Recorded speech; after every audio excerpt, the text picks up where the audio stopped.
Il était le plus grand raté de la guilde des aventuriers, mais un jour, après avoir été dévoré par un dragon gigantesque lors d'une de ses expéditions, il se réincarne en un monstre mort-vivant, capable de monter en niveau et d'évoluer. L'histoire débute avec notre héros, Ranfena, un aventurier de rang bronze, peu gradé, dans des bourgades si insignifiantes que même les cartographes ont jugé inutile de les représenter. Après avoir rassemblé ses affaires, il se dépêche d'aller à la guilde, espérant décrocher un travail décent avant qu'il ne soit minimum 12 prix. Un groupe d'aventuriers entre et lui demande s'il retourne au donjon. Rent leur répond que ce sera le plan s'ils ne trouvent pas de travail aujourd'hui non plus. Après leur départ, il consulte le tableau des requêtes, mais comme d'habitude, rien ne correspond à son niveau, ce qui signifie un retour au labyrinthe pour lui. Dans un monde où la plupart des aventuriers s'associent en groupe, Rent continue de travailler en solo. Pas de partenaire, pas de compagne, probablement parce qu'il est trop faible pour en garder une. Même après 10 années complètes à s'acharner dans la vie d'aventurier, il n'a toujours pas dépassé la Ligue de Bronze, qui malheureusement se trouve juste un cran au-dessus du fond absolu. Après être sorti de la guilde, il achète un petit pain bon marché à grignoter pendant sa pause dans le donjon, et sans la moindre idée de ce qui l'attend, il se dirige droit vers le labyrinthe. Le donjon qu'il choisit, connu sous le nom de Reflet de la Lune déserte, est réputé être déjà entièrement exploré. Pourtant, il tombe par hasard sur un passage secret qui n'apparaît même pas sur la carte. Croyant que la chance lui sourit enfin, il s'y précipite sans hésiter. Il pense plus tard que, techniquement, il aurait pu signaler cette découverte à la guilde et empocher une belle récompense juste en transmettant l'information. Mais, à la manière humaine classique, la cupidité a pris le dessus, et il a continué à s'enfoncer, poussé par l'espoir de dénicher un trésor rare et précieux. Malheureusement pour lui, ce chemin l'a mené à une chambre inexplorée, dominée par un dragon légendaire, tout droit sorti des mythes anciens. Dès qu'il pose les yeux sur la bête gigantesque, Rand sent tout son corps se paralyser, et fidèle à son statut de novice, il meurt sur le champ en une seule bouchée. Pour toute personne normale, ce serait la fin de l'histoire, mais grâce à son épaisse armure scénaristique, au lieu de rester mort, il finit par se réincarner dans le même monde en tant que squelette mort-vivant. Quand il se réveille enfin, Rent traîne ses os jusqu'à une source d'eau proche pour découvrir que, d'aventurier de Baran, il est devenu l'un des monstres les plus faibles. Il peine à croire qu'il est encore en vie après avoir été dévoré par une bête si terrifiante, mais se demande s'il peut même qualifier son état de vie. Il commence lentement à comprendre qu'il est désormais un mort-vivant étrange et immortel, et cette prise de conscience le plonge dans l'inquiétude, car dès qu'un prêtre poserait les yeux sur lui, il pourrait facilement être anéanti par une explosion de magie de purification sacrée. Exister sous cette forme enfreint déjà les lois de la nature. Alors il abandonne immédiatement l'idée de retourner à la guilde, car quelqu'un comme lui serait probablement déclaré une abomination et abattu sur le champ. Ce qui le perturbe le plus, c'est qu'il est fondamentalement mort, mais pas vraiment. Une fois qu'il a fini de paniquer, il saisit sa lame et se force à se relever. Heureusement, le dragon qui lui a fait ça n'est plus en vue, alors Rand s'échappe de cette partie maudite du donjon. Il commence à réfléchir à quel point les donjons sont vraiment mystérieux, car aucun chercheur n'a jamais pu expliquer correctement d'où ils proviennent. Il se demande aussi si des aventuriers solitaires ont déjà réussi à nettoyer un donjon seul, et juste au moment où cette pensée le frappe, l'idée de parler à quelqu'un le fait s'arrêter. Car bien sûr, il n'a plus de corde vocale, ni même de bouche pour parler. À ce moment-là, un squelette ennemi d'apparence chancelante apparaît devant lui, et Rand se précipite avec sa lame, mais juste au moment où il la lève pour tenter d'être prudent, il trébuche et s'écrase lourdement sur son arrière-train. Le squelette ennemi voit sa chance et charge, mais finit par s'étaler aussi, ses os de jambes s'envolant dans différentes directions. La pauvre créature essaie de se reconstituer, mais avant qu'elle ne puisse le faire, Rent a rapidement une idée et décide d'essayer d'utiliser son énergie spirituelle. Heureusement ça marche, et il écrase les os de l'ennemi, alors que les os du squelette vaincu s'effondrent et commencent à briller. Ren panique, pensant qu'il est sur le point de revenir à la vie, mais au lieu de cela, une vague d'énergie spirituelle afflue en lui, le guérissant complètement sur le champ. Cela lui rappelle quelque chose que son amie érudite Lorraine lui avait un jour partagé, une étrange connaissance sur un phénomène surnaturel trouvé chez certains des monstres les plus rares et les plus bizarres, connus sous le nom d'évolution existentielle, où, au lieu de rester un tas d'eau pour toujours, un squelette pourrait en fait se transformer en quelque chose comme une goule. Cela allume une étincelle de motivation chez notre héros, car il vise désormais à évoluer lui-même en l'une de ces créatures, pensant que s'il parvient à se doter de chair, alors peut-être qu'en enfilant quelques vêtements, il pourrait en fait se fondre suffisamment bien dans la masse pour se faufiler de nouveau en ville. Il continue d'abattre des squelettes les uns après les autres, et à chaque fois, il est guéri par la même lumière mystérieuse qu'il a vue plus tôt. Plus tard, il s'est retrouvé face à un monstre de slime, et bien que ces créatures soient généralement considérées comme faibles pour quelqu'un dans son état osseux actuel, cela s'avère être un défi plutôt difficile. Le slime crache son liquide acide droit sur lui, mais Rent parvient à esquiver juste à temps avant de se donner à fond et d'abattre la créature. Après l'avoir vaincu, il saisit son cristal magique et commence aussi à collecter son fluide corporel, car une fois qu'un slime meurt, son acide devient inoffensif et le liquide peut être touché sans danger, souvent utilisé dans la fabrication de cosmétiques. Pendant ce temps, de retour à la guilde, un homme s'approche de la dame au comptoir et lui parle d'une jeune recrue qui vient de rejoindre. La réceptionniste répond qu'elle avait en fait prévu de l'associer à Ran, mais elle partage ensuite son inquiétude quant au fait qu'il n'est toujours pas revenu, ajoutant que toute cette situation commence à paraître étrangement inhabituelle. De retour dans le donjon, notre homme a fait une pause pour reprendre son souffle. Tenant un petit pain à la main, il commence à se demander comment un squelette est censé manger une chose pareille, et plus il y pense, plus il réalise qu'il n'a ni faim ni sommeil du tout. Mais ce qui le tracasse vraiment, c'est qu'il n'a encore subi aucune sorte d'évolution en ghoul. Il essaie de lancer sa magie spirituelle et sa magie de feu, et les deux semblent fonctionner parfaitement. Mais ce qui le prend vraiment au dépourvu, c'est qu'il peut même utiliser sa divinité malgré son état de mort-vivant. Il le lance rapidement sur le pain pour le purifier, l'empêchant de pourrir pendant les 3 prochains jours, dans l'espoir que d'ici là, il aura peut-être un corps capable de le manger. Rant ne supporte pas d'être faible, car il s'entraîne depuis plus de 2 décennies sans voir de réelle progression. Ce qui est étrange, cependant, c'est qu'il est l'un des rares à pouvoir utiliser les 3 formes de pouvoir, y compris la magie, la divinité et l'énergie spirituelle. Malheureusement, aucune d'entre elles n'est particulièrement forte. Rand rassemble son courage et se relève rapidement avec un désir ardent en lui de s'élever un jour jusqu'au rang légendaire d'aventurier de classe Mithril. Il charge en avant et affronte une autre vague de squelettes et de slimes. Et cette fois, il se sent clairement devenir plus fort à chaque coup. La lumière familière apparaît de nouveau, mais contrairement à avant, elle apporte une vague de douleur intense qui le transperce juste avant qu'il ne commence enfin à développer de la chair et à vivre l'évolution tant attendue qu'il espérait. Bien qu'il ressemble toujours à un désordre perturbant, il ne peut s'empêcher de ressentir une certaine fierté après avoir vu les progrès qu'il a accomplis. Ses pensées se tournent vers les vampires qui semblent presque humains, et il commence à se demander s'il pourrait un jour devenir l'un d'eux. Il essaie de parler mais pousse un rugissement monstrueux à la place. Refusant d'abandonner, il continue d'essayer et lance un bonjour. Et bien que les mots sortent à peine compréhensibles, il devient clair qu'avec suffisamment de pratique, il pourrait bien être capable de tenir une conversation correcte. Après avoir évolué en ghoul, notre jeune homme se retrouve maintenant face à des gobelins. Il ressent une étincelle de joie pour sa récente évolution et remarque avec surprise que tous ses pouvoirs sont devenus bien plus forts qu'avant. Surtout maintenant qu'il peut même canaliser son énergie spirituelle à travers son épée, ce qui le fait se demander s'il est déjà devenu plus puissant qu'il ne l'était lorsqu'il n'était qu'un humain fragile. Juste à ce moment-là, la nouvelle aventurière apparaît dans le donjon, juste à côté de notre jeune homme, et engage un squelette, parvenant à peine à l'abattre. Rant envisage d'aller lui parler, mais se retient rapidement, réalisant qu'une ghoul n'est peut-être pas le genre de créature avec laquelle elle voudrait calmement avoir une conversation. Alors qu'elle ramasse le cristal, il observe discrètement de loin, se disant qu'elle doit être une nouvelle en ville. Il continue de la suivre en réfléchissant à la façon dont, pour une raison quelconque, la guilde semble toujours l'apprécier et ne l'a pas encore forcé à prendre sa retraite, même s'il est clairement faible. Rand continue de suivre la fille alors qu'elle s'enfonce, mais elle finit acculée contre un mur par un stupide squelette et les choses empirent lorsque le monstre s'empare de sa lame.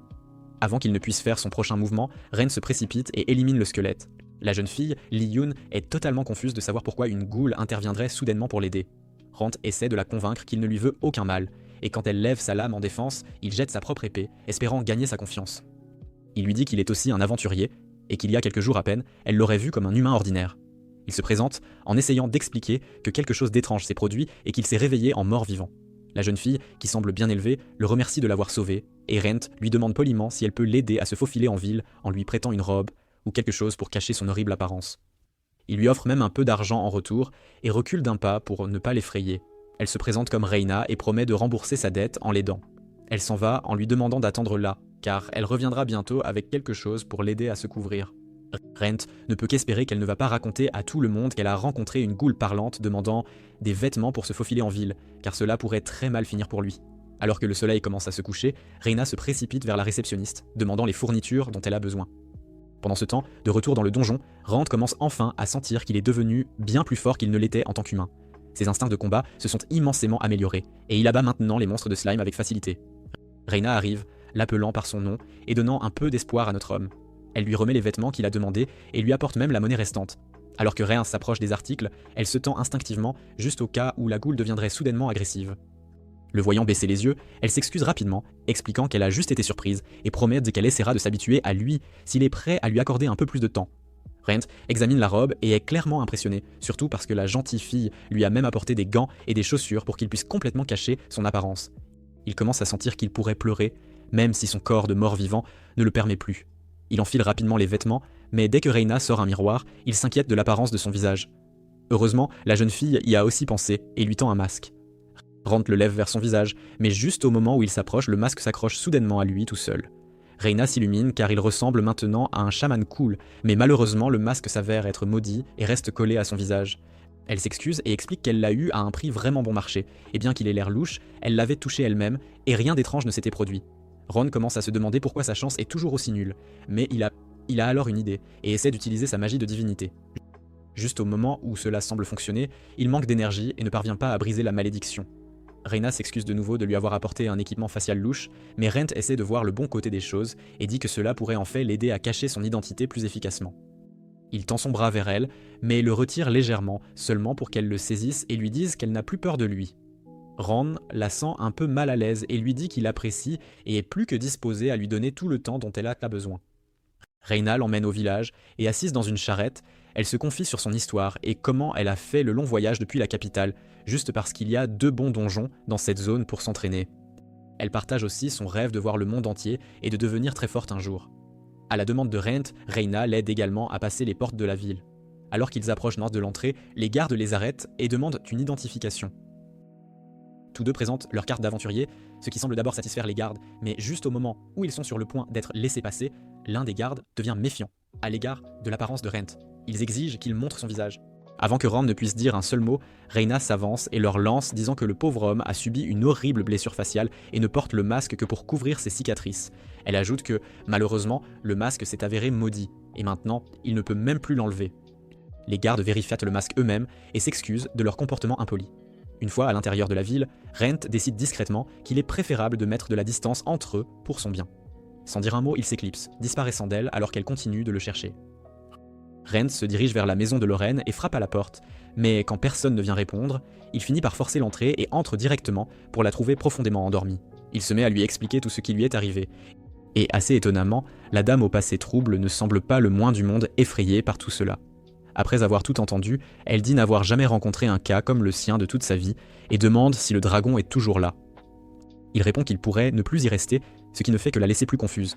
Mais elle se sent mal après avoir vu son air si mal en point et décide de laisser tomber pour l'instant. Rent se dit que personne d'autre que Lorraine ne resterait calme après avoir entendu tout cela, bien qu'il sache qu'elle le voit plus comme un rat de laboratoire qu'un ami. Après y avoir réfléchi, elle lui demande s'il est vraiment le Ranfena qu'elle a connu, ce qui le plonge instantanément dans une crise existentielle en pleine règle. Il dit qu'il n'est plus vraiment sûr, ce qui la fait sourire car cela ressemble exactement à quelque chose que Rent dirait. Sur ce, elle décide de le laisser tranquille et veut savoir quel est son plan maintenant. Alors il répète son rêve de devenir un aventurier de Mithril avec sa voix habituelle et un peu nerveuse, et Lorraine dit qu'elle pourrait prendre quelques emplois pour lui et même le laisser rester chez elle pour le moment. Bien sûr, elle ne le fait pas gratuitement et lui demande un peu de sa peau et de sa chair chaque jour pour l'aider dans ses recherches. Le lendemain, elle revient avec des liasses d'argent de son butin et dit qu'elle le paiera directement car ces matériaux de haute qualité fabriquent donc des produits de beauté de premier ordre. Alors Rand prend joyeusement la somme et se dirige vers le forgeron.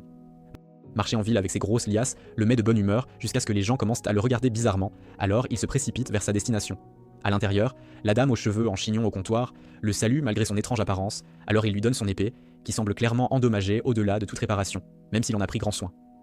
Elle suppose qu'elle a été abîmée par son utilisation de la magie ou de l'énergie spirituelle, mais l'aura de Rent monte en flèche alors qu'il lui dit qu'il utilise les deux et aussi la divinité, juste parce qu'il le peut.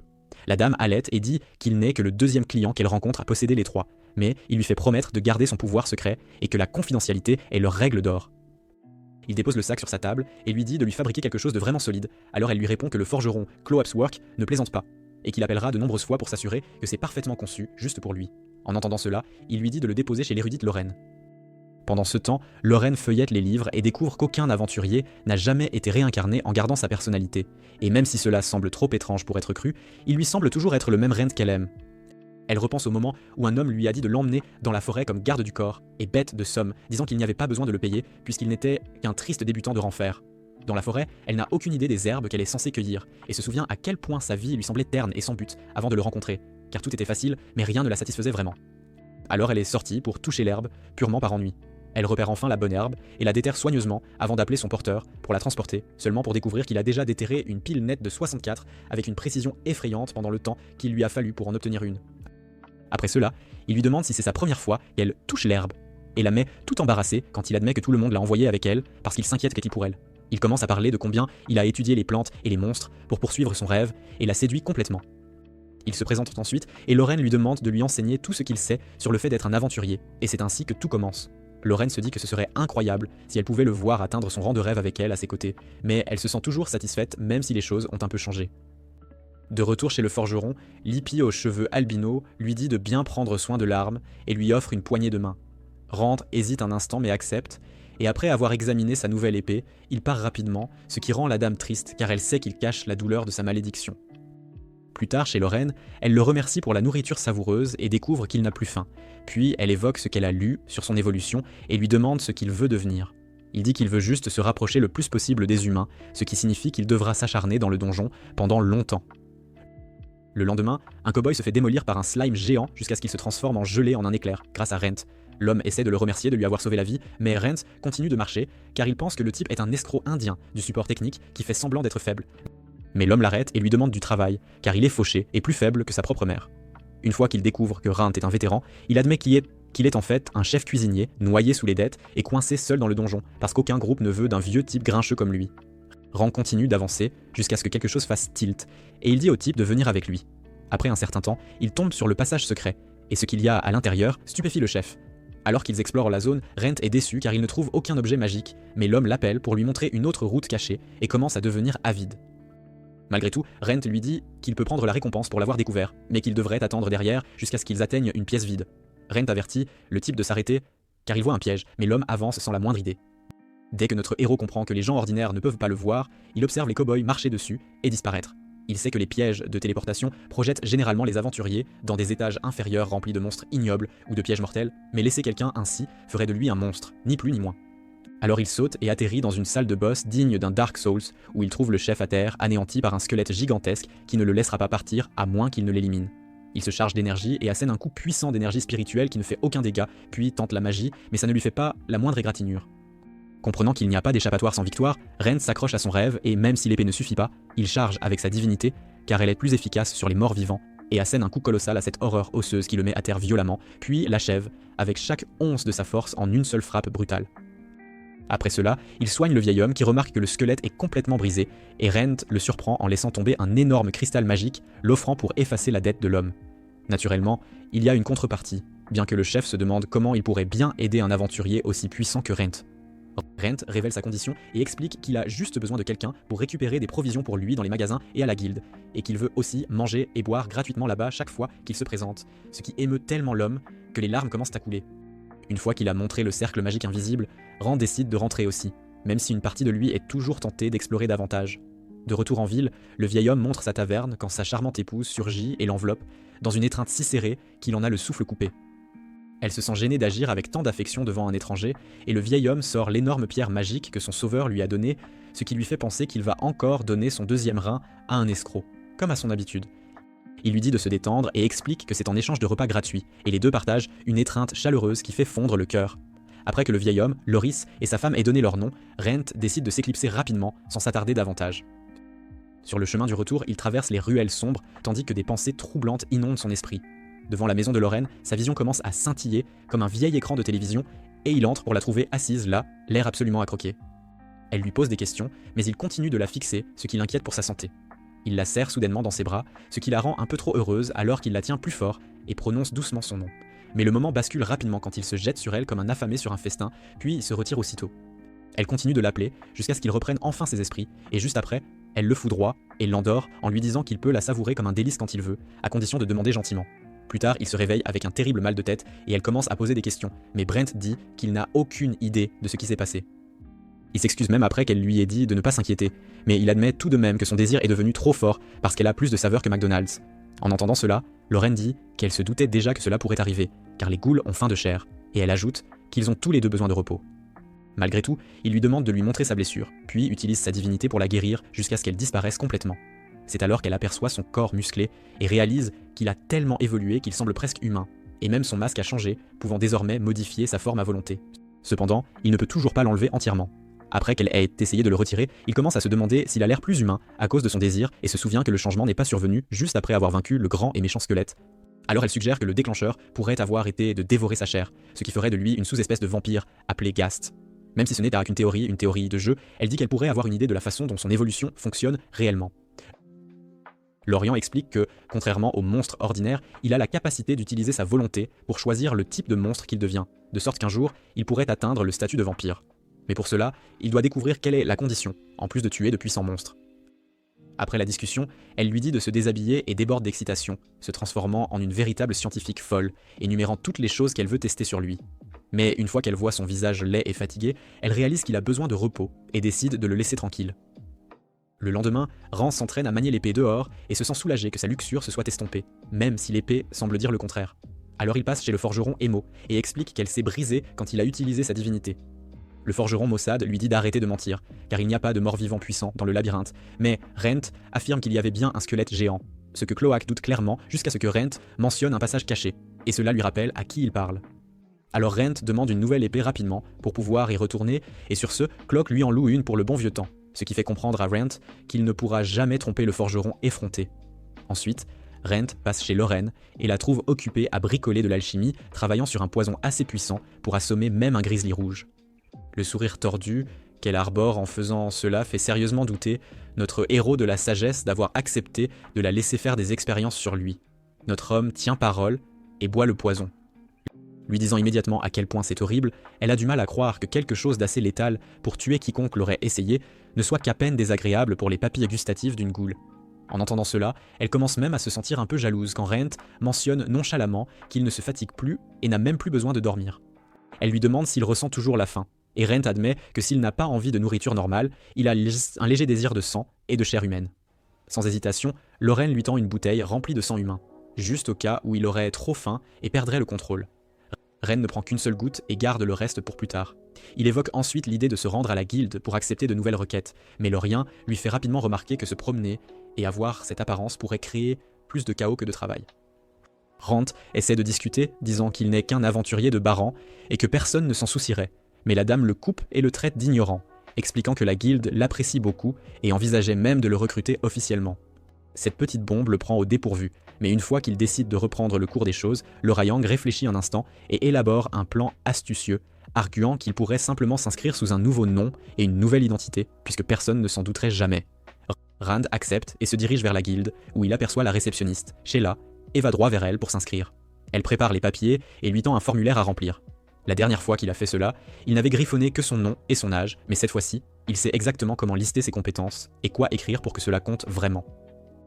La seule chose qui reste inchangée est son rêve de devenir un jour un aventurier de classe Mithril. Il griffonne un nom similaire à son ancien et tend le formulaire à Sheila. Au moment où elle le lit, son expression s'effondre, montrant à quel point les gens de la guilde regrettent profondément notre guide.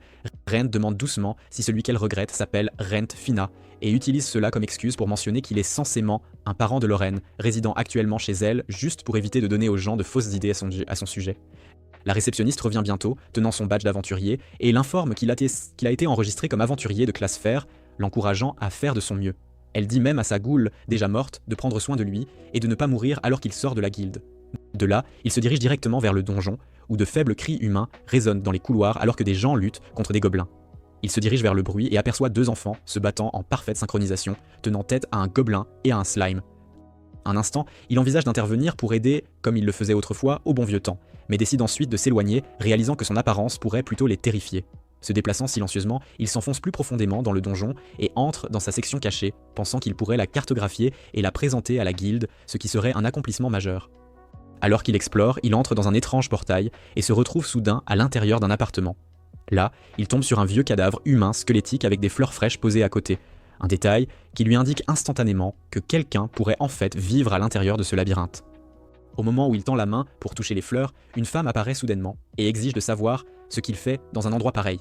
Ren explique qu'il s'est retrouvé ici par erreur, mais la femme l'accuse de s'être faufilée pour voler ses affaires. Sans avertissement, elle lui lance une déflagration de flammes violettes, le projetant contre le mur et réduisant ses vêtements en cendres, exposant la goule en dessous. Au moment où elle voit ce qu'il est vraiment, elle interrompt son attaque et s'excuse pour cette frappe soudaine. Pour se rattraper, elle lui offre même sa cape en échange de ses vêtements désormais inutiles et brûlés. Elle lui tend un parchemin et le renvoie à la surface. Notre héros la porte directement à Lorraine et tous deux découvrent que cela pourrait en fait être un trésor national capable d'afficher les cartes de tous les labyrinthes explorés par son propriétaire et même de montrer les personnes qui s'y déplacent avec leur nom. Rant lui demande de vérifier si c'est maudit, car il en a déjà assez de gérer ce genre de choses, mais il s'avère qu'il l'a déjà équipé sans même s'en rendre compte, et il n'y a aucun signe de malédiction. Loren lui demande ensuite s'il connaît la femme qui l'a attaqué, mais Rent dit que la seule chose dont il est sûr, c'est qu'elle est incroyablement forte et qu'elle correspond facilement au niveau d'aventurier de classe or. Loren trouve étrange que quelqu'un comme elle vive au plus profond d'un donjon et se demande si elle veut juste être laissée tranquille. Rent retourne au donjon pour la revoir. Et au moment où il entre, l'espoir l'envahit, car il a l'impression qu'atteindre la classe Mithril n'est peut-être plus si loin. Il commence à chercher la femme, mais ne trouve aucune trace de l'entrée qui menait à elle, ce qui lui fait penser qu'elle veut vraiment être laissée tranquille. Pendant ce temps, de retour à la guilde, Sheila et le même aventurier de tout à l'heure sont tous deux stressés par l'absence de Rent, espérant qu'il se montrera bientôt. Sheila a toujours été particulièrement inquiète pour lui, non seulement parce qu'il a aidé tout le monde à trouver sa voie en tant qu'aventurier, mais aussi parce qu'il est la raison pour laquelle elle travaille à la guilde. C'est alors que Rent Vivi entre et la surprend complètement, acceptant une requête pour s'occuper de 3 orques après l'avoir rassuré qu'il a la situation sous contrôle. De retour chez Loren, elle souligne que c'est un énorme problème qu'ils doivent monter de niveau pour une promotion, mais qu'il ne peut pas simplement réapparaître en tant que Rent Faena, quand elle a soudain l'idée qu'il pourrait utiliser son deuxième compte Smurf, bien qu'il pense que cela enfreint probablement une règle. Pourtant, elle lui rappelle que commencer par le bas est le seul moyen d'éviter que la guilde ne s'occupe de son cas et finit par le convaincre. À la guilde, il dit à la réceptionniste qu'il a géré 3 orques seul et dépose le sac magique rempli de preuves, la laissant sans voix. Elle remarque à quel point tout est parfaitement organisé et loue ses efforts avant de s'éloigner vers l'arrière, sans un mot de plus. Tandis que la salle observe avec envie, elle revient enfin, tenant une lettre du maître de guilde qui dit que ce gars pourrait en fait avoir les compétences pour atteindre le rang de bronze. Plus tard, cette nuit-là, il annonce la nouvelle à Loren, et elle semble assez impressionnée par la rapidité de son ascension, mais il admet que cela ressemble à de la triche de compter sur son corps de monstre. Elle lui dit d'arrêter de trop réfléchir et lui demande quel nom il a utilisé, puis s'étouffe presque quand il dit qu'il a pris son nom de famille. Il explique que si quelqu'un le remarque apparaître tous les jours, il supposerait quelque chose de louche, mais elle lui dit simplement qu'elle est une épave fauchée qui a quitté la capitale et vit maintenant comme une érudite déchue, sans aucune réputation de toute façon. Le lendemain, Rent Vivi entre dans la guilde comme si l'endroit lui appartenait, et la dame de la guilde a l'air choquée qu'il se présente sans même avoir regardé le guide d'études. Il dit que le prochain test a lieu dans 6 mois et personne n'a le temps pour ça. Juste après, un homme s'avance pour informer tout le monde et dit que l'examen de promotion commence par un test écrit, et seuls ceux qui réussissent peuvent passer la partie pratique. Avec les 2 novices, Ren se dirige vers la salle de classe et remarque la fille aux cheveux violets de tout à l'heure, et suppose que son partenaire le saute probablement puisque le gars ne sait pas lire et doit le passer oralement. Après le test, la plupart des gens sortent en titubant comme s'ils venaient de répondre à des questions de science fusée, mais la dame de la guilde s'approche et dit que Ren a tout déchiré.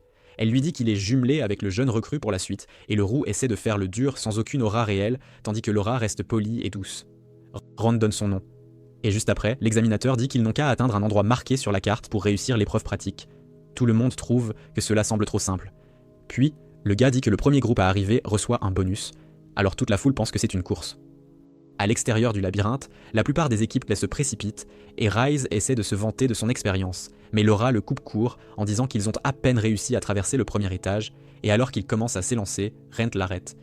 Il dit que la carte de la guilde a l'air plus vieille que son grand-père à la retraite, et qu'il devrait en prendre une nouvelle, puis il se dirige vers un vendeur louche qui essaie de leur faire payer 2 pièces d'argent, mais Rent lui dit d'arrêter ses bêtises, et paie 5 pièces de bronze à la place. Le duo de novices n'en revient pas de la différence de la nouvelle carte, et le vendeur aux yeux de serpent leur dit de suivre Papa Rent s'ils comptent vraiment arriver au bout.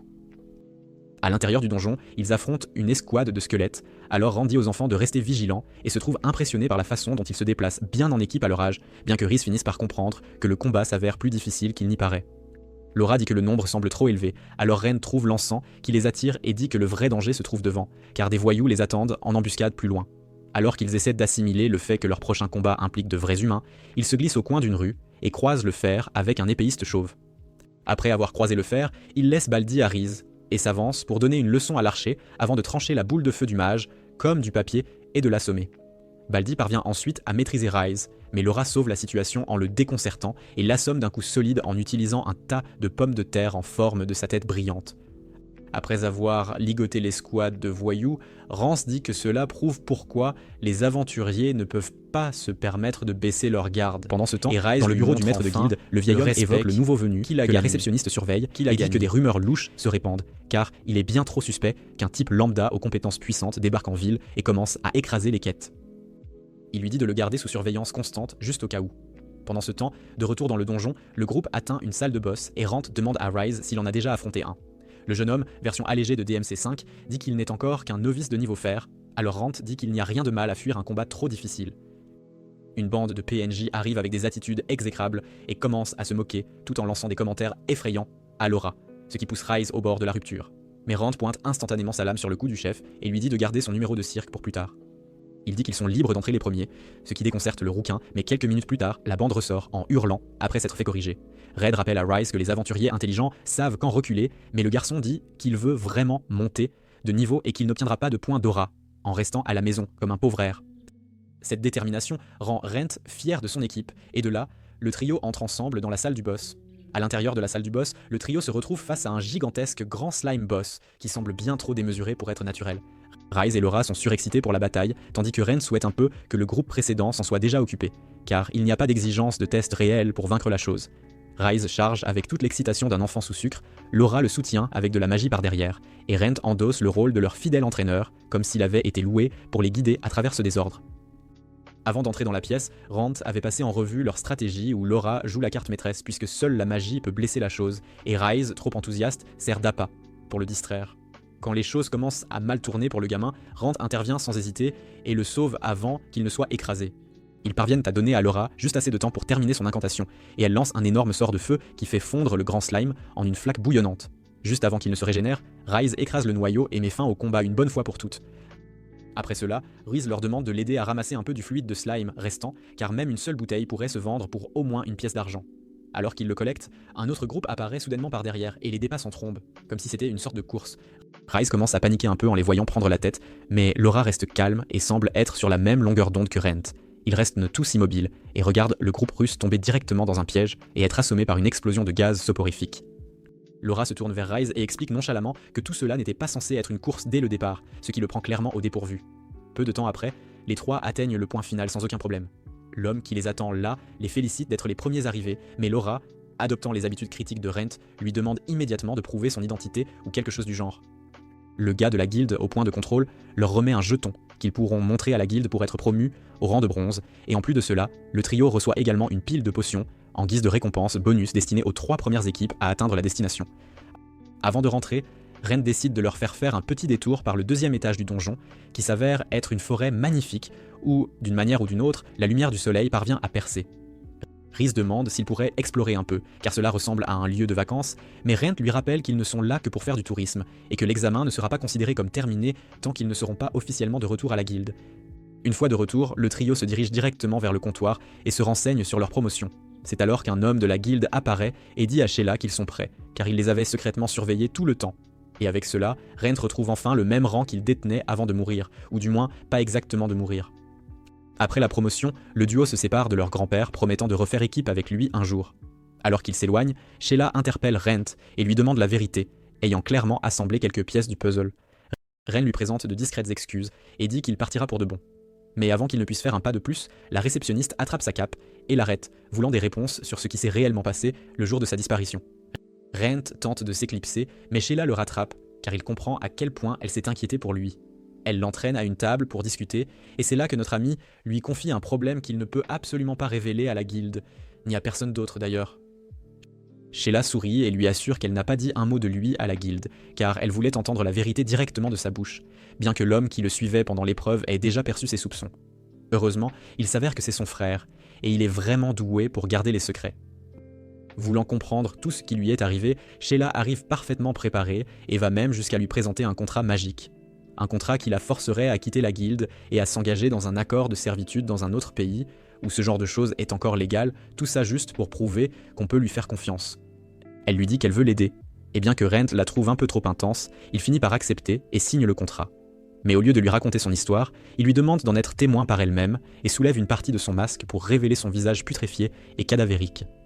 Elle tressaille un instant, mais se penche ensuite et demande à en savoir plus. Rent fait simple et explique qu'il a rendu l'âme à l'intérieur du donjon, tout ça à cause d'un dragon, et qu'il est revenu en tant que mort-vivant. Quand il la voit un peu secouée, il lui demande si elle veut toujours l'aider. Alors qu'il est sur le point de partir, Sheila lui attrape la main et lui dit qu'elle croit chaque mot qu'il vient de prononcer. Puis Jamie le serre plus fort, jurant de rester avec lui, quoi qu'il arrive. De retour chez Lorraine, Sheila accompagne Rent et tous les trois s'installent à table pour discuter. Lorraine se tourne alors vers Sheila et lui demande ce qu'elle sait vraiment de Rent. Sheila répond qu'elle sait seulement qu'il est une sorte de monstre, mais elle est certaine qu'il ne ferait de mal à personne. Lorraine décide de faire monter les enchères et, cherchant clairement à effrayer Sheila, la prévient que si elle est venue jusqu'à la maison d'un universitaire louche avec un monstre à taux, elle ferait mieux d'être prête à finir en ragoût. Ce que Lorraine fait en réalité, c'est tester si Sheila est digne de garder le secret qu'elle héberge un monstre. Et quand elle obtient sa réponse, elle s'excuse d'avoir été impolie et lui offre le dîner pour se faire pardonner. À table, Rand sort la fiole de sang et en lèche une goutte, faisant réaliser à Sheila que les ghouls doivent être d'une manière ou d'une autre liés aux vampires. Sheila leur révèle ensuite la vraie raison de sa venue, expliquant qu'un kidnappeur est soupçonné d'être en liberté, car de nombreux novices ont disparu sans laisser de traces, sans corps ni fourniture retrouvées. Cela rend tout le monde méfiant envers Rand, car il correspond au profil d'un type louche impliqué dans des affaires pas très claires. Le lendemain matin, l'ancien chef de guilde discute avec la réceptionniste de leur reine disparue, affirmant qu'il veut toujours le faire revenir à la guilde une fois qu'il sera de retour, puis il décide de prendre sa retraite. Quelques jours plus tard, Rand manie sa nouvelle épée pendant l'entraînement, tandis que Clock l'observe après l'avoir ajustée pour gérer à la fois son pouvoir spirituel et magique, et lui dit de la tester. Rand la charge de magie et tranche le bois comme du beurre, ce qui laisse le forgeron sans voix. Il enchaîne avec un pouvoir spirituel qui carbonise complètement la cible, puis essaie la divinité, qui au début ne fait rien d'évident. Mais Cloak aperçoit de minuscules plantes germer de la coupe un instant plus tard et se demande quand Rand a bien pu obtenir la divinité, puisque c'est un pouvoir qui vient des cieux. Il commence à raconter qu'il a réparé un sanctuaire au hasard une fois, alors le forgeron impertinent ignore ses bavardages et dit qu'il garde les pousses car elles se vendront à bon prix. Rand intervient et dit qu'il veut voir ce qui se passe quand il mélange tout, alors le forgeron attrape un énorme morceau de bois et dit que la fusion esprit-mana est un mouvement fou qui pourrait le faire exploser comme une grenade trop cuite. Rand reste imperturbable car il est fait différemment.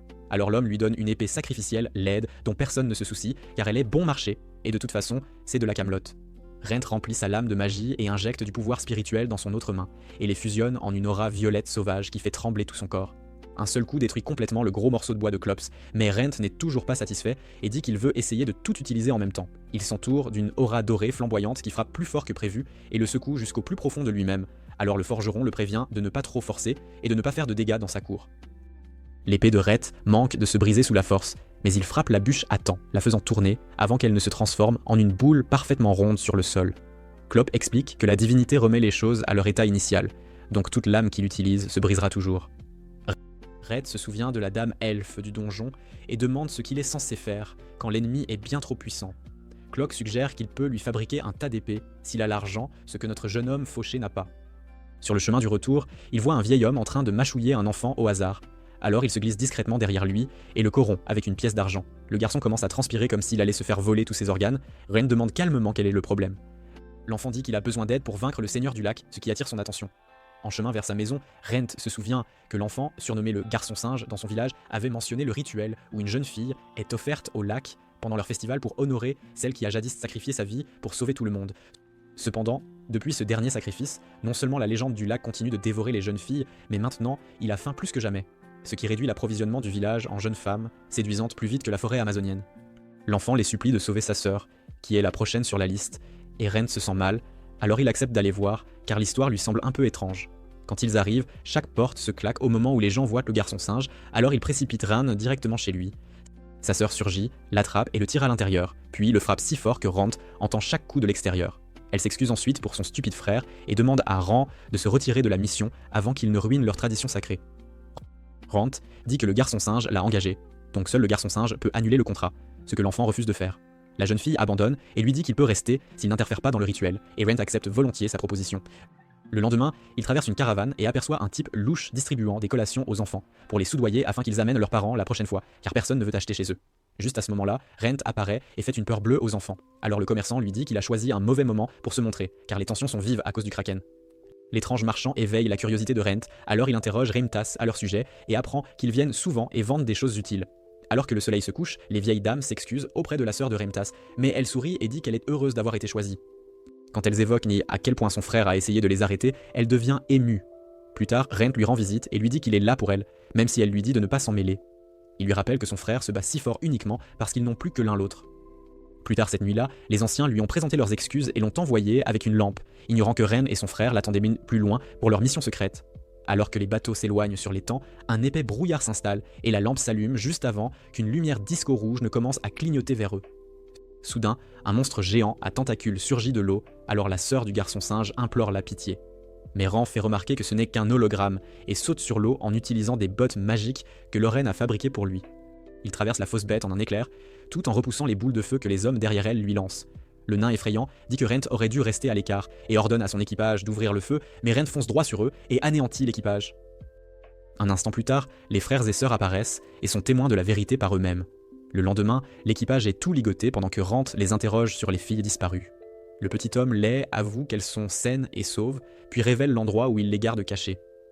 Cette partie réglée, les frères et sœurs demandent à Rent de rester un peu plus longtemps, mais il leur dit qu'il a quelque chose d'urgent à faire chez lui. Au moment où il se tourne pour partir, la petite sœur lui glisse un baiser sur sa joue rouillée en guise de remerciement, et il l'accepte avec un sourire avant de sauter dans la calèche. De retour chez Lorraine, il lui raconte tout ce qui s'est passé, et la fin heureuse. Alors elle se lève, se met face à lui, et demande au chanceux coquin comment il a encore volé le cœur d'une autre demoiselle. Dense comme l'obsidienne, il répond que c'était juste sa façon de le remercier et rien de plus. Le lendemain, notre ami se rend à la guilde comme d'habitude et aperçoit une requête affichée sur le tableau, offrant juste une seule pièce de bronze. Même si cela ressemble à du travail gratuit, il en discute avec Sheila et découvre que des enfants dans un orphelinat ont besoin de la fleur de sang de dragon, car c'est le seul remède pour quelqu'un qui leur est cher. Rent, fidèle à lui-même, saute sur la requête, se rappelant que l'aventure ne consiste pas seulement à gagner de l'argent, mais aussi à aider les autres. Rent arrive sur les lieux et trouve l'endroit bien plus délabré qu'il ne l'avait imaginé. Il essaie de frapper à la porte, mais finit par casser le heurtoir, alors il utilise un slime pour le réparer immédiatement. Une jeune fille apparaît et lui dit que la directrice n'est pas là et qu'il devrait revenir plus tard, car elle pense qu'il pourrait être un collecteur de dettes. Elle est surprise par son apparence, mais le laisse entrer une fois qu'elle réalise qu'il est l'aventurier. La jeune fille présente Rent aux enfants de l'orphelinat, qui se précipitent vers lui dès qu'ils apprennent qui il est. Elle leur dit rapidement de garder leur distance avec l'aventurier, car ils pourraient être des fauteurs de troubles, oubliant un instant que Rent, debout juste derrière elle, correspond aussi à cette description. Quand elle se retourne pour s'excuser, Rent sourit simplement et lui dit que c'est bien qu'il reste prudent. Rent dit à la jeune fille qu'elle peut se sentir à l'aise avec lui et oublier toutes les formalités. Elle se présente comme Élise et ils commencent à parler des requêtes. Élise demande à Rent de promettre de garder le secret avant de le conduire à la directrice de l'orphelinat. La prêtresse s'excuse et explique que le sous-sol de l'orphelinat est rempli de monstres. Elle ne peut donc pas demander aux enfants de le nettoyer. Elle n'a aucune idée qu'Élise a changé la requête. Élise tire rapidement Rent à l'écart, disant qu'elle expliquera tout elle-même. Elle lui dit que la prêtresse souffre d'une maladie appelée malocumula, qui survient quand quelqu'un possède de la divinité, mais pas suffisamment, et qu'au lieu de cela, une énergie maléfique s'accumule à l'intérieur du corps. Elle dit qu'ils ont fait venir un guérisseur qui a confirmé le diagnostic. Concernant le remède, Élise mentionne deux options. L'une est le sang d'une sainte vierge, et l'autre est la fleur de sang de dragon. Elle n'a pas encore parlé de sa propre condition à la prêtresse, car si elle le savait, elle demanderait à une autre prêtresse de la remplacer. Rand se lève et assure à Élise qu'il peut y arriver, mais avant de partir chercher la fleur, il décide de nettoyer le sous-sol en premier. Élise insiste pour le suivre, car elle veut le voir se battre, alors Rand lui donne une petite lame pour se défendre si nécessaire. Soudain, de petits monstres rats au nom étrange apparaissent, et quand l'un d'eux essaie de mordre Rent, son contact avec son sang le fait hurler et reculer, sa couleur changeant. Rand réalise que c'est l'effet de son trait vampirique et dit au rat de tourner en rond, ce qu'il fait, confirmant ses soupçons. Après avoir terminé le nettoyage, Rand amène son nouvel animal de compagnie à Lorraine, espérant qu'elle pourra comprendre ce qui s'est passé. Lorraine trouve cela étrange, car elle ne s'attendait jamais à ce qu'une goule provoque quelque chose de pareil. Néanmoins, elle le laisse garder le rat, car un ou deux ne la dérangeront pas beaucoup. Quand Lorraine demande à notre ami comment il compte nommer la créature, il l'appelle rapidement Ombre, mais Lorraine insiste qu'il aurait dû y réfléchir et suggère plutôt le nom d'Edel. Lorraine demande ensuite à Rand s'il compte y aller seul, et Rand explique qu'y aller en solo signifie qu'il n'aura pas à se soucier du poison. Elle le met ensuite en garde contre un énorme wyvern appelé Tarrasque, qui représente une réelle menace et suggère qu'il pourrait avoir besoin d'un groupe pour l'abattre. Mais Rand sort une bouteille d'eau bénite, disant qu'il essaiera de l'utiliser pour éloigner le Tarrasque et éviter tout combat. Elle lui donne de la nourriture car elle ne veut pas qu'il parte tôt le ventre vide, et ajoute même une goutte de sang dans son bol pour lui ouvrir l'appétit. Le lendemain matin, Rand prend une calèche qui le dépose au bord du marais, lui disant de continuer le reste de son voyage à pied, tout en promettant de revenir le soir pour le récupérer. Étonnamment, l'air empoisonné du marais ne dérange pas du tout son animal de compagnie, Edel. Alors qu'ils s'enfoncent, un groupe de hobgoblins leur tend une embuscade, attaquant par vagues, et Rand les gère tous tandis qu'Edel observe simplement depuis les coulisses comme un spectateur occasionnel. Rand commence en fait à apprécier sa résistance au poison et pense que si ce n'était pas pour son apparence, il pourrait être prêt à rester comme ça pour toujours. Bien qu'il s'inquiète de savoir si une dame épouserait un jour quelqu'un avec un corps comme le sien. Quand un autre monstre apparaît, Rand finit par faire tout le gros du travail encore une fois, tandis que son familier se prélasse en arrière-plan, agissant comme s'il s'en fichait complètement. Pendant ce temps, Sheila rend visite à Lorraine, qui a préparé le petit déjeuner pour elle. Sheila explique que la guilde sait déjà ce qui s'est passé au village de Tatsu, et que les habitants sont reconnaissants envers l'aventurier qui les a aidés. Mais peu importe leurs efforts, ils ont refusé de révéler son nom. C'est pourquoi elle est venue ici pour en parler à Rand en privé, sachant qu'il n'aimerait pas en discuter à la guilde. De retour au marais, Rent est occupé à fuir le grand et méchant Wyvern qui le poursuit. Il se retrouve dans une impasse et n'a d'autre choix que de se battre. Il essaie d'utiliser sa compétence de fusion, mais cela égratigne à peine le monstre. Juste au moment où les choses semblent croire sombre, le rat parasite saute sur le Wyvern et utilise les pouvoirs de Rent pour canaliser la divinité, infligeant un peu de dégâts. Cela donne à Rent l'indice dont il a besoin et il charge sa lame de divinité, abattant finalement la bête. Il range le monstre dans un sac de stockage et se déplace pour cueillir la fleur, trouvant tout un champ couvert de celle-ci. Au moment où il en attrape une, un elfe apparaît, surpris de voir quelqu'un ici dans un tel endroit. Rand se prépare à combattre à tout moment, alors que l'étranger s'approche et affirme qu'aucun humain normal ne peut survivre dans un marais aussi toxique.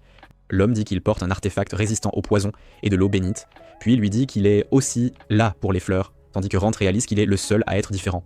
Après avoir cueilli quelques plis-fleurs, le bel homme explique qu'il en a besoin pour créer un médicament pour sa maîtresse gravement malade, alors Rand lui souhaite une bonne santé. L'homme partage ensuite qu'il a beaucoup de chance de les avoir rencontrés, car il cherchait quelqu'un pour cueillir régulièrement les fleurs pour sa maîtresse. Rand mentionne qu'il est un aventurier de rang bronze, ce qui surprend l'homme, mais il reconnaît tout de même la force de Rent et dit qu'il serait heureux si Rent accepte d'aider, avant de finalement se présenter comme Isaac. À la guilde, il dépose son sac sur le bureau de la dame de la guilde et lui dit de lui trouver un boucher. Alors elle réalise rapidement qu'il a réellement réussi à abattre l'un des Tarasques et crie de surprise assez fort pour faire fixer tout le monde. Cela étant réglé, il se dirige vers le boucher le plus proche, nommé Dario, et Rant lui fait savoir qu'il est temps de préparer des côtelettes de porc. Une fois que tout le monde se prépare comme s'il était sur le point de déchaîner une peste, Rent ouvre son sac magique et en sort sa viande massive. Dario voit l'état impeccable et dit que cela ne pourrait être aussi bon que si Rent avait vaincu la bête mortelle en un seul coup. Il lui dit que cela devrait rapporter un prix élevé. Et avant que Rand ne parte, la dame de la guilde sourit à ses progrès incroyables et lui fait savoir que sa force est facilement égale à son rang d'argent. Le lendemain matin, il se rend à l'orphelinat et casse accidentellement la poignée de la porte encore une fois. Mais heureusement, il a du ruban adhésif à l'intérieur de la vieille maison. Elle et l'homme âgé sont tous deux émerveillés par sa beauté et son visage familier apparaît. Et l'homme souligne que même les aventuriers expérimentés ne connaissent rien à la récolte d'herbes, donc il est vraiment quelqu'un de spécial. Après cela, il remercie Rent pour son aide, alors notre héros dépose un sac de fleurs, gratuitement, et leur dit d'en faire le meilleur usage possible. Son attitude désintéressée laisse tout le monde stupéfait, et les yeux de la petite fille brillent d'espoir. Plus tard, elle signe son contrat et dit qu'elle ne peut pas le remercier assez, car il n'y a aucun moyen qu'une personne comme elle puisse un jour être une véritable aventurière. Elle souhaite pouvoir l'aider, même si elle est bâtie comme une nouille, mais il promet qu'il viendra la voir quand il aura besoin d'aide. Juste à ce moment-là, Edel apparaît et dit que les bestioles du sous-sol sont toutes prises en charge, ce qui lui fait souhaiter d'avoir aussi un monstre apprivoisé comme Rent. Elle s'enthousiasme quand il lui dit que la guilde propose des cours et qu'il peut aussi l'entraîner de temps en temps. Elle craint de ne pas pouvoir se le permettre, mais il la rassure en disant qu'il connaît un ami qui traîne toujours et qui peut lui consacrer du temps pour l'entraîner. Il se serra la main, puis il retourne chez Lorraine, où elle prétend ne pas être offensée que Rant l'ait traitée de paresseuse sans vie, puis le prévient d'être plus prudent avec ses promesses aux jeunes femmes. Rand riposte, il interagit à peine avec qui que ce soit, alors Lorraine lui donne une seconde chance de reconsidérer qui il oublie. Elle se lève soudainement, prise d'un changement d'humeur complet, et déchaîne son sort le plus mortel, faisant immédiatement jaillir de son guide toute la poésie digne de Shakespeare. Il peut rassembler ses pensées sur le fait qu'elle est la plus belle jeune femme sur Terre, ce qui la laisse se demander où il a appris à parler si gentiment. Elle lui demande s'il essaie ça avec toutes les filles qu'il connaît, mais Rand fait un retour épique et dit qu'il exprime simplement ce qui lui vient à l'esprit quand il la voit. Le lendemain, il se rend de nouveau à la guilde et la dame de la guilde l'appelle pour lui parler en privé, l'air visiblement paniqué. Elle lui demande s'il connaît la maison Latour, car ils l'ont spécifiquement demandé pour un travail, ce qui lui rappelle Isaac. Il demande si la famille est vraiment si connue, ce à quoi elle explique qu'ils ne sont pas exactement des nobles, mais que cette famille secrète exerce une influence significative sur la ville. Sheila admet qu'elle ne sait pas grand-chose, mais elle le prévient que chaque maître de guilde est conseillé d'être prudent lorsqu'il traite avec la maison Latour. Il ne devrait donc pas refuser leur requête. Il lui assure qu'il est partant, car même s'il serait probablement chassé sur le champ s'il découvrait qu'il est un monstre, Isaac semblait plutôt calme face à toute la situation, et c'est probablement pourquoi il l'a demandé spécifiquement. Sur ce, Rand se dirige vers le luxueux manoir profondément enfoui dans la forêt. À la porte, il demande au garde si Isaac est à l'intérieur, et le garde le laisse passer sans aucun problème, bien qu'il le prévienne d'être prudent, même s'il a été invité pour un travail. Le garde explique que le labyrinthe a été créé avec un artefact magique qui déplace constamment les murs, ce qui impressionne vraiment Rand. Le garde révèle ensuite que ce n'est qu'un des nombreux artefacts de ce genre que la famille Latour a collectionné. Il ajoute que quiconque réussit à le traverser pourra choisir n'importe quel objet magique de leur collection, et il se trouve qu'aujourd'hui est l'un des jours où le labyrinthe est ouvert. Après cela, le garde laisse entendre que le soleil ne l'aidera pas, et sur ce, Rand plonge immédiatement dans le labyrinthe, pensant en lui-même que ce serait incroyable s'il pouvait mettre la main sur un objet magique rare. Après avoir parcouru une certaine distance, il consulte sa carte magique, mais elle ne lui indique rien, sans doute l'œuvre d'un objet magique. Il continue à travers le verger et réalise vite qu'il est complètement perdu. Notre homme égaré découvre un lieu de repos où une dame l'invite à prendre le thé, précisant que le labyrinthe durera encore un bon moment. Rent accepte aussitôt son offre. La dame, qui s'avère être la fille de la famille Latour, utilise une théière magique pour préparer le thé sans feuilles, l'objet recréant la saveur de tout thé qu'elle a déjà infusé. Elle révèle que cette théière, trouvée dans un labyrinthe, s'est vendue pour plus de 100 platines. Red sait qu'un seul platine assure une vie de luxe ici, soulignant l'immense richesse de la famille. Quand Rent brise une partie de son masque pour boire, la jeune fille reconnaît l'objet magique et insiste pour l'acheter. La famille Latour étant collectionneuse. Tentée par l'offre d'une fortune, Rent ne peut cependant pas l'enlever. Et il lui a sauvé la vie en dissimulant son apparence de hideux mort-vivant. Au moment de partir, la dame lui donne un nouvel indice, encore sur le soleil, insistant pour qu'il ne le regarde pas directement. Rent, très confus, fixe pourtant le soleil et lève vite une pierre, réalisant qu'un sort de téléportation est à l'œuvre. Il est téléporté au départ et réessaie, répétant le processus jusqu'au coucher du soleil, atteignant enfin la sortie. Après ce stupide labyrinthe, il est félicité par la même dame, Laura Latour, qui se présente comme la chef de famille. Quand Ren s'enquiert de la récompense, la dame le mène à un lieu rempli de trésors, le laissant choisir. Elle lui présente quelques objets magiques exposés, et durant leur tour, Ren déclenche accidentellement un golem. Le garde l'informe vite que son mana a activé la chose. La créature massive le traque, lançant des attaques qui épuisent Rent. Sous les coups incessants, Rent tente de se rappeler ce que Lorraine lui a dit sur les golems. Qu'ils portent un mot gravé en langue magique sur le front, et s'il pouvait le modifier, en ajoutant un seul caractère pour en faire le mot « mort », le golem s'arrêterait aussitôt. Il s'apprête à utiliser son arme secrète, la hache dissimulée, espérant frapper à temps. Heureusement, le garde désactive le golem avant toute action drastique de Ren. Reprenant son souffle, Ren voit la lame, puis une étrange fiole au contenu suspect, ressemblant à du sang. La femme explique nonchalamment que c'est du sang de vampire, évoquant les rumeurs selon lesquelles en boire transformerait en vampire. Cependant, tous ceux qui ont tenté l'expérience sont devenus fous ou ont connu un destin horrible. Elle suggère qu'au lieu de risquer, ils le vendent à un noble de haut rang, car un tel objet atteindrait un prix énorme. Rent, tenté, décide de le conserver. Il retourne chez Lorraine en portant un jouet d'avion magique auquel son enfant intérieur n'a pu résister. Bien qu'il n'ait choisi que la fiole, le majordome lui a offert l'avion en partant, en signe de gratitude pour cette tâche ardue. Au manoir, le majordome remplit une tasse de quelques gouttes de sang et l'offre à Laura. Pendant ce temps, Rent montre la fiole à Lorraine, insistant qu'au premier regard, il a su que la boire provoquerait un changement en lui. Malgré son avertissement de non-survie, Rent maintient sa décision de boire. Lorraine admet qu'elle préférerait qu'il s'abstienne, car il se porte bien dans son nouveau corps, et elle serait heureuse qu'il aventure et vive avec elle pour toujours, même si elle sait que ce n'est pas son vrai désir. Rent grogne, fixe la fiole de sang, et déclare fièrement rêver de devenir de classe mithril depuis l'enfance. Cela rappelle à Lorraine une discussion avec Sheila, et elle lui dit de ne pas s'en faire, ce qui ne fait qu'attiser sa curiosité. Il la convainc de parler, elle lui dit qu'il n'a pas à répondre s'il est mal à l'aise, bien qu'il pense qu'elle sait déjà presque tout de lui. Elle lui demande enfin ce qui le motive à atteindre le rang mithril. Surpris, il demande s'il ne lui a pas encore dit, ce qui l'a fait se frapper le front. Amusée par Rent, elle explique la règle tacite de ne pas interroger les aventuriers sur leur passé, et sachant qu'il n'a pas de sombre histoire, elle n'y a jamais vraiment réfléchi. Assis, Rent admet n'avoir jamais trouvé le moment d'en parler. Cela a commencé par vengeance, mais il s'agit maintenant de devenir assez fort pour éviter toute nouvelle tragédie. Sa mémoire le ramène à son village lointain, où son père allait chercher des provisions, et une fois, il l'avait emmené en calèche. Là, Ren discute avec son ami Jin Lin, très enthousiaste pour la ville, bien qu'il soit inquiet des bandits ou monstres.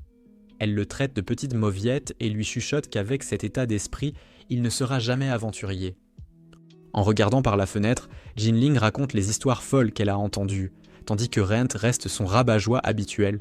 Elle sourit et lui dit de ne pas s'inquiéter, car elle le protégera de ses démons.